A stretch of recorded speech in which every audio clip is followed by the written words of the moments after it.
संगीत जगत से आज एक दुखद खबर आई है। दिग्गज सिंगर वाणी जयराम का 78 वर्ष की उम्र में देहांत हो गया है। उनका शव चेन्नई में उनके घर से बरामद हुआ है। वाणी जयराम ने ही गुड डे फिल्म के लिए हमको मन की शक्ति देना गाना गाया था। वाणी ने कन्नड़, तमिल, हिंदी, तेलुगु, मलयालम, मराठी समेत 19 भारतीय भाषाओं में 10,000 से अधिक गाने गाए थे। इनमें से 339 गाने उन्होंने 100 हिंदी फिल्मों के लिए गाए। वाणी जयराम अपनी पहली हिंदी फिल्म गुड डे में अपने गीत हमको मन की शक्ति देना से भी मशहूर हो गई थी। यह गाना आज भी बहुत से स्कूलों में सुबह की प्रार्थना है। चेन्नई में वाणी जयराम के घर से उनकी लाश मिली है। बताया जा रहा है कि उनके सिर पर चोट के भी निशान हैं। हालांकि पुलिस ने अभी इस मामले में बहुत ज्यादा जानकारी नहीं दी है।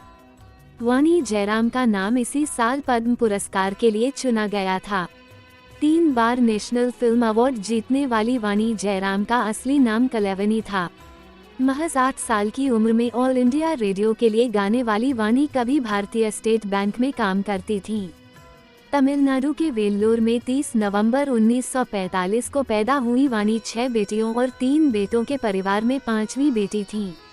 उनके माता पिता दुराईसामी अयंगर और पद्मावती भी संगीत की दुनिया से जुड़े हुए थे। उन्होंने रंगा रामुनाजा अयंगर से क्लासिकल म्यूजिक की ट्रेनिंग ली थी। वाणी को भी बचपन से ही शास्त्रीय संगीत का प्रशिक्षण मिला। वाणी को बचपन से ही रेडियो सुनने का बड़ा शौक था। वाणी जब 8 साल की थी तब उन्होंने पहली बार ऑल इंडिया रेडियो मद्रास में अपनी परफॉर्मेंस दी थी। मद्रास यूनिवर्सिटी के क्वीन मैरी कॉलेज से पढ़ाई पूरी करने के बाद वाणी जयराम ने कई साल तक भारतीय स्टेट बैंक के लिए भी चेन्नई और फिर हैदराबाद में काम किया। साल 1969 में वाणी ने जयराम से शादी की और उनका नाम वाणी जयराम हो गया। पति के साथ वाणी मुंबई आ गईं। तब वो बैंक में ही काम कर रही थीं। लेकिन पति जयराम ने वाणी को जब गाते हुए सुना तो उन्होंने जोर देकर वाणी को हिंदुस्तानी शास्त्रीय संगीत में ट्रेनिंग लेने के लिए राजी किया। वाणी ने इसके बाद पटियाला घराने के उस्ताद अब्दुल रहमान खान से दीक्षा ली। संगीत में रुचि बढ़ने के कारण वाणी ने इसके बाद बैंक की नौकरी छोड़ दी और प्रोफेशनल सिंगर बनने की राह पर निकल पड़ी।